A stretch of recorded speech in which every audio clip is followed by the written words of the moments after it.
Shri Chandrashekhar please. धन्यवाद सभापति महोदय, आपने मुझे वित्तीय विधेयक पर बोलने का मौका दिया। किसान मजदूर रात में थक के सो जाते हैं, सपने में देखते हैं कि जीवन बदल रहा है, गरीबी खत्म हो रही है। सुबह जब आँख खुलती है तो लगता है वापस झुका तू है। ऐसा ही इस बार का बजट गरीबों के लिए था। महोदय, मैं अपने क्षेत्र से शुरुआत करूंगा। मेरा क्षेत्र नगीना बाढ़ प्रभावित है, कोई चर्चा नहीं हुई। किसान आम आदमी परेशान है, कोई चर्चा नहीं हुई। गन्ना मिल समय पर पैसा नहीं देती है। गुलदार ने 30 लोगों की जान एक साल में ली है पिछले, कोई फर्क नहीं पड़ता अमीरों को। उद्योग धंधे लगाने कोई बात नहीं हुई। मेडिकल कॉलेज और एम्स के निर्माण की कोई बात नहीं हुई। ग्रामीण क्षेत्रों में खेलों को बढ़ावा देना, स्पोर्ट कॉलेज की कोई बात नहीं हुई। महोदय, देश में भूमि सुधार किया जाए। लाखों बीघा जमीन जो है भू माफिया ने कब्जाई हुई है, भूमिहीन लोगों को भूमि दी जाए। बिजली के दाम में कटौती की जाए, गरीबों को कम दाम पे जो है बिजली उपलब्ध कराई जाए। ठेकेदारी प्रथा, संविदा, लेटर एंट्री खत्म की जाए, पक्की नौकरी दी जाए। निजीकरण की वजह से सरकारी नौकरियां लगभग खत्म हो गई हैं। मेरी मांग है, और मैंने निजी विधेयक भी पेश किया था, कि निजी क्षेत्रों में SC, ST, OBC के लोगों को आरक्षण की व्यवस्था कराई जाए और पुरानी पेंशन बहाल की जाए। लोगों के पास एक तरफ सरकारी योजना चलाकर प्रधानमंत्री आवास योजना जो है उसके नाम पर मकान दिए जाने की बात होती है, वहीं दूसरी तरफ लखनऊ के अकबर नगर को तोड़ दिया जाता है। नवी मुंबई में के खार घर में What is his name? Patil. Patil is not Shankar. No, this is the caste. उसकी जा This is Kashmir, Chandrasekhar. No, this Patil. Mic नहीं है सर, बंद कर रहे हो सर? This is independent. आ गया। धन्यवाद। हमारे लोग सर आर्थिक रूप से बड़े कमजोर हैं और 2 अप्रैल 2018 के मुकदमों के लिए कई बार सरकार से बात हुई, वापस नहीं हुई। उनको वापस कराया जाए। भीमा को वकीलों को बहुत पैसे लगते हैं सर। भीमा कोरे गांव में 3000 लोगों पे मुकदमे हुए थे महाराष्ट्र में, वो वापस नहीं हुए। पुणे में दीक्षा भूमि जो हमारा गौरव है, उसका वहाँ पार्किंग बना के उसको अपमानित किया जा रहा है, इसको बंद कराया जाए। पेट्रोल पंप के जो डीलर्स मार्जिन है वो 2017 से नहीं बढ़ा सर, इसका असर ग्राहकों पे पड़ता है। इसका असर जो है पेट्रोल पंप के नेटवर्क सुचारू रूप से चलाने पे पड़ता है। डीजल मार्जिन की बढ़ोतरी ना होने से हजारों कर्मचारी, लाखों कर्मचारी जो वहाँ काम करते हैं उनके जीवन पर असर पड़ रहा है। सहारा का में 10 करोड़ जमाकर्ता का लाखों करोड़ों रुपए जमा है। कंपनी बंद हो जाने के कारण 10 लाख से ज्यादा एजेंट बेरोजगार हो रहे हैं, नौकरी कहीं है नहीं।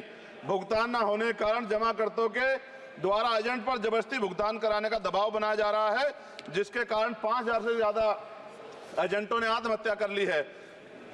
सभापति महोदय, उत्तर प्रदेश देश का सबसे बड़ा सूबा है, उसको इस बजट में कुछ नहीं मिला और बहुत सारे मेंबर, 80 के लगभग हम मेंबर जो है उत्तर प्रदेश जीत के आए, ना के बराबर मिला। यूपी में 25 करोड़ से ज्यादा आबादी है उत्तर प्रदेश के अंदर, 5 किलो राशन सरकार दे रही है, लेकिन जीवन जीने के लिए काफी नहीं है। और भी बुनियादी सुविधाओं की जरूरत पड़ती है अगर इज्जत की जिंदगी चाहिए, उसके लिए सरकार के पास कोई उपाय नहीं है। यूपी जब एक बड़ा राज्य है, लेकिन यूपी में भाजपा सरकार की विकास गति बहुत धीमी है। हमारी सरकार से, केंद्र की सरकार से मांग है, हमें यूपी की सरकार की चिंता नहीं है, लेकिन यूपी की जनता की चिंता है। मैं मांग करता हूं कि यूपी को 4 भागों में विभाजित किया जाए।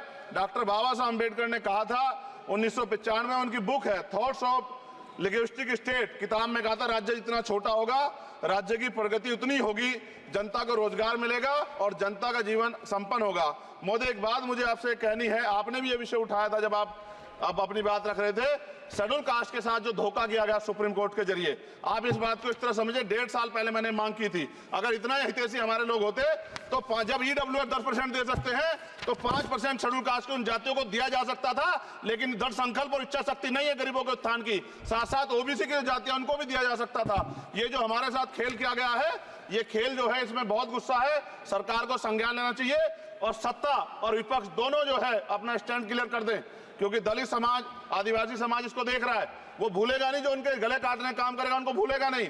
और साथ साथ एक जो मेरी पर्सनल है सर, अभी मैं सुबह से प्रयास कर रहा था कि विनेश के लिए बोलूं, जब उसको डिस्क्वालीफाई किया गया, विनेश या नहीं, लेकिन ऐसा लगा जैसे हमें चाकू घुसेड़ दिया गया। मेरे आज भी याद है उस प्रोटेस्ट में मैंने रातें काटी हैं और 4-4 गोली खाई मैंने। ये देश की अस्मिता से जुड़ा मामला था, पर हमारी मांग ये थी कि सरकार स्टैंड क्लियर कर दे, तब भी सुनवाई नहीं की गई। जब मंत्री बोलने आए तो हमने उनसे कहा कि हमें कुछ इंफॉर्मेशन चाहिए, उस पर बात नहीं हुई। सवाल ये है सर, 1 गोल्ड हमारे लिए आ रहा था और जब ये गोल्ड आता देश गौरवान्वित होता, और क्या व्यवस्था थी सर कि उसका वेट बढ़ गया, पता ही नहीं लगा सिस्टम के लोगों को। क्या बेवकूफी की गई है, ये सोचने का विषय है सर। ये बहुत महत्वपूर्ण देश की बेटी का मामला है। ये हरियाणा की बेटी नहीं है सर, वो एक जात की बेटी नहीं है, वो हमारी बहन है, देश की बेटी है। और आपने क्या किया हरियाणा के साथ? आपने हरियाणा का बजट कम किया, जबकि सबसे ज्यादा मेडल हरियाणा लेके आता है। ये गलत है सर, ये धोखा है।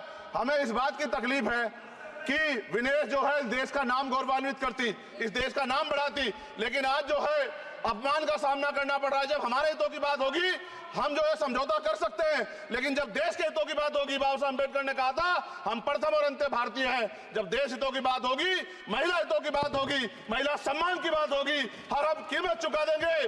सरकार के मंत्री ने क्या कहा कि हमने इतने पैसे दिए, एहसान क्या क्या खैरात दी क्या आपने? कोई खत्म कर रहा हूं सर, खैरात दी क्या आपने? कोई इससे ज्यादा पैसे हम आपको दे देंगे, लेकिन आपको चाहिए था कि इस मामले को संभालते और देश का सम्मान बढ़ाते।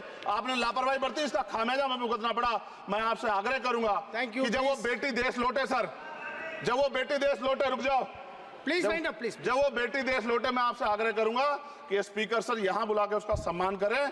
हम सब लोग, वो देश की बेटी है सर, देश के लिए गोल्डन गर्ल है वो, उसका सम्मान यहां किया जाए सर, हमें चाहते हैं। बहुत बहुत धन्यवाद, आपने बात रखने का मौका दिया। महिला विरोधी चुप रहे। Thank you. कोई महिला विरोधी नहीं बोलेगा बीच में। श्री विशाल पटेल